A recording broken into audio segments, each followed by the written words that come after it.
Di tengah gemerlap kota Jakarta yang kini modern, nama si Pitung tetap bergema sebagai legenda abadi masyarakat Betawi. Ia bukan sekadar tokoh cerita, melainkan simbol keberanian, keadilan, dan rendah hati. Dengan kepiawaian silatnya yang tak tertandingi dan hati yang penuh iman, si Pitung menjadi pelindung rakyat kecil yang tertindas di bawah cengkeraman penjajahan Belanda. Ia merampok harta para kolaborator Belanda yang kaya raya, lalu membagikan hasilnya kepada rakyat jelata yang papa. Tak heran, ia dijuluki Robin Hood dari Betawi, pahlawan yang berjuang demi keadilan sosial. Hingga kini, masyarakat Betawi mempercayai bahwa si Pitung benar-benar pernah hidup, berjuang dengan gagah berani, dan dimakamkan di Marunda, Jakarta Utara. Berikut adalah kisah epik tentang pesilat legendaris yang tak pernah pudar dari ingatan. Di sebuah sore yang diterangi sinar jingga senja, Pak Piun duduk bersantai di beranda rumah sederhananya di Kampung Rawabelong.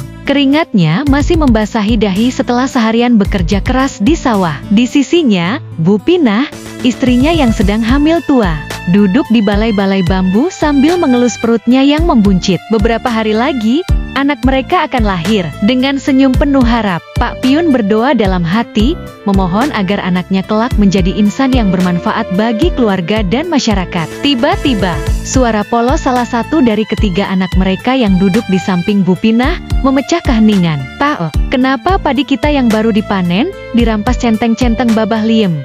tanya anak itu dengan nada ingin tahu. Pak Piun terdiam, matanya menatap jauh ke Cakrawala. Dengan suara pelan namun berat, ia menjawab, "Biarlah nak, kita masih punya padi yang tersisa." Namun, di balik ketenangan itu, hati Pak Piun remuk redam. Ia tahu, padi yang dirampas adalah hasil keringatnya. Namun rakyat kecil, seperti dirinya tak punya kuasa melawan centeng-centeng Babah Liem, tuan tanah yang menguasai partikelir Kebayoran. Kampung Rawabelong, tempat keluarga Pak Piun tinggal, adalah bagian dari tanah partikelir yang dikuasai Lim Cheng Son, seorang tuan tanah yang memperoleh kekuasaan melalui dokumen tanah dari Belanda dengan syarat membayar pajak kepada pemerintah kolonial. Untuk menjaga kekuasaannya, Babah Liem mempekerjakan centeng-centeng pribumi yang kejam. Mereka tak segan menagih pajak dengan cara merampas apa saja ayam, kambing, padi, hingga kelapa dari rakyat jelata yang tak berdaya. Penduduk hanya bisa menunduk pasrah, tak berani melawan para centeng yang pandai bersilat dan mahir menggunakan senjata.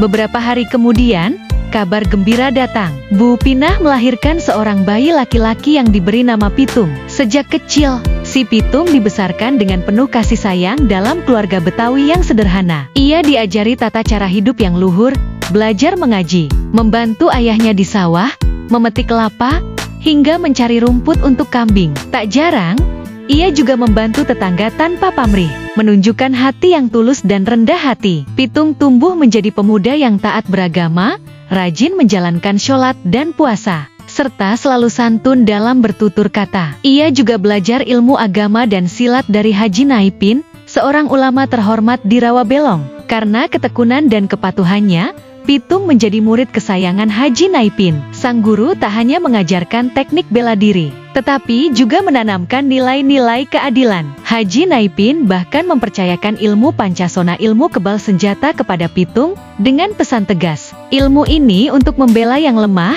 bukan untuk menzalimi orang. Meski memiliki keahlian luar biasa, Pitung tetap rendah hati. Ia tak pernah sombong, selalu sopan, dan menjaga hubungan baik dengan semua orang. Di sela-sela masa mudanya, ia menjalin cinta dengan Aisyah, gadis kampung yang lembut hati, dan berjanji akan menikahinya ketika waktunya tiba. Namun, kehidupan damai Pitung mulai terguncang. Suatu hari, ia menyaksikan sendiri kesewenang-wenangan centeng-centeng Babah Liem yang merampas harta tetangganya, ayam, kambing, hingga simpanan padi di lumbung. Darah mudanya mendidih. Ia ingin segera menghajar para centeng itu, tetapi Bu Pinah, ibunya, menahannya dengan bijak. "Jangan, Tung.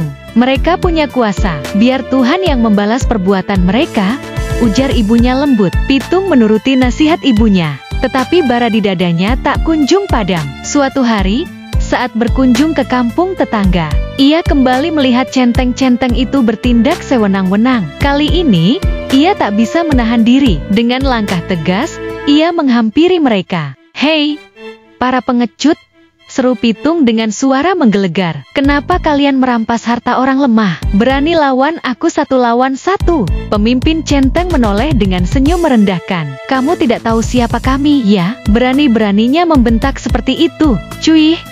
Pitung meludah dengan penuh amarah. "Kalian hanya berani mengeroyok. Ayo, lawan aku kalau berani." Pemimpin centeng itu murka. Dengan congkak, ia menyerang Pitung, mengira pemuda itu akan mudah dilumpuhkan. Namun, di luar dugaan, Pitung dengan lincah mencekal lengannya dan membantingnya ke tanah hingga pingsan. Melihat pemimpin mereka jatuh, 5 centeng lain mengepung Pitung. Dengan gesit, Pitung menghajar mereka satu persatu, menyerang pelipis dan tulang kering mereka, hingga mereka mengadu kesakitan. Dengan wajah pucat, para centeng menggotong pemimpin mereka yang pingsan dan lari terbirit-birit, tak lupa mengancam, "Awas, kami laporkan ke Demang."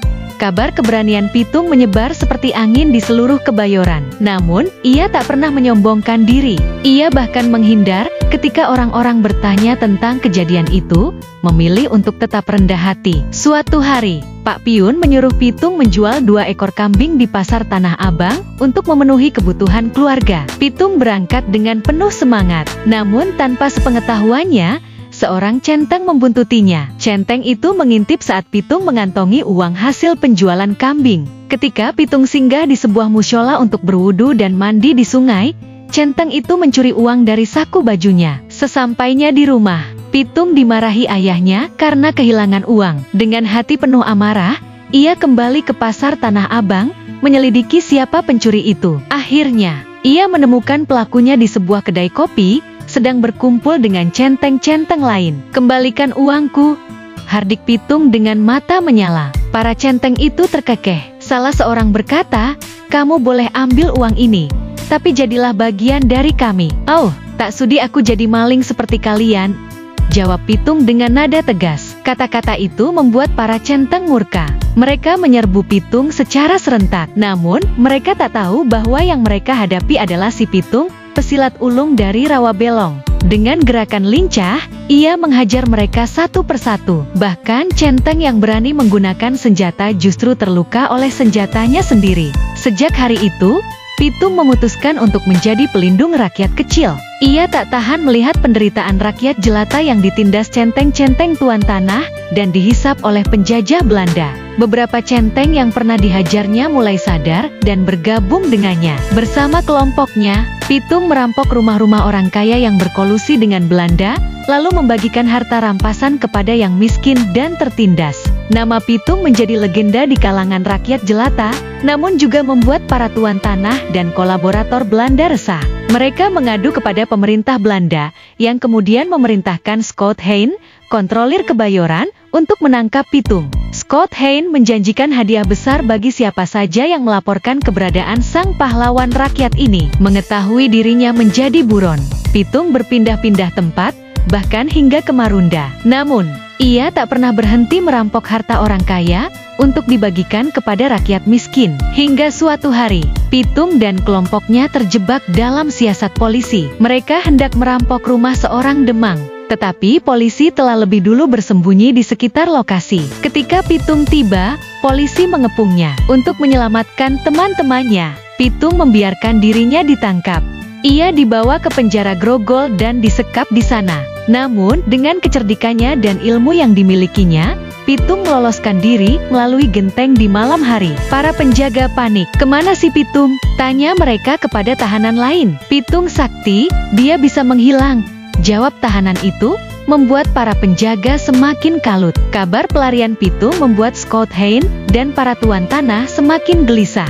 Dengan lisik, Scott Hein memerintahkan penangkapan Pak Piun dan Haji Naipin. Keduanya disiksa agar mengungkap keberadaan Pitung, tetapi mereka tetap bungkam. Akibatnya, mereka dipenjara di Grogol. Ketika mendengar ayah dan gurunya dipenjara, hati Pitung teriris. Ia mengirim pesan kepada Scott Hein, bersedia menyerahkan diri asalkan keduanya dibebaskan. Scott Hein menyetujui tawaran itu. Pada hari yang ditentukan, polisi membawa Haji Naipin ke sebuah tanah lapang. Pak Piun sudah lebih dulu dibebaskan. Di sana, sepasukan polisi menodongkan senjata ke arah Haji Naipin. Pitung muncul sendirian, dengan langkah mantap dan tatapan penuh keberanian. "Serahkan diri, Pitung," Perintah Scott Hein dengan nada angkuh. Lepaskan Haji Naipin dulu, balas Pitung dengan tenang. Setelah Haji Naipin dilepaskan, Pitung melangkah maju menghadapi Scott Hein. Pasukan polisi mengarahkan senjata mereka kepadanya.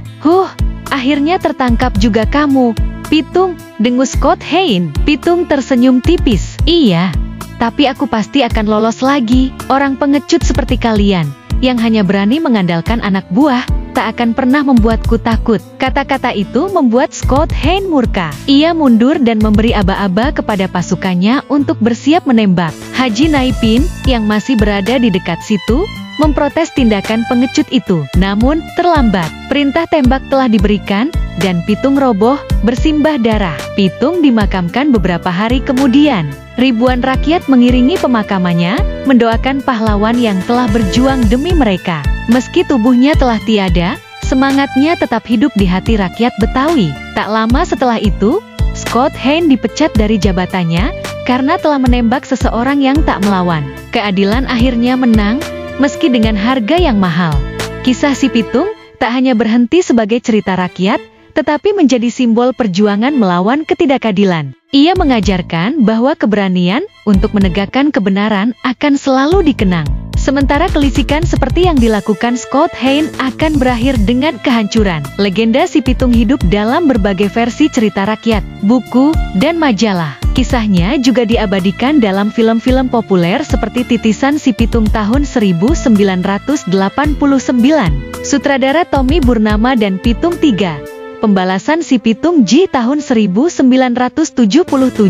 sutradara Nawi Ismail. Pada tahun 1982, pemerintah Provinsi DKI Jakarta membeli sebuah rumah di Marunda yang dipercaya sebagai rumah si Pitung. Meskipun menurut Jakarta Post tanggal 23 Oktober 1999, rumah itu sebenarnya milik Syafyudin, salah satu korban rampokan Pitung. Namun, hal ini tak mengurangi makna si Pitung sebagai teladan keberanian dan keadilan bagi masyarakat Betawi hingga hari ini. Si Pitung bukan hanya legenda, tetapi nyala api yang terus menyala di hati rakyat, mengingatkan kita untuk selalu berjuang demi kebenaran dan keadilan.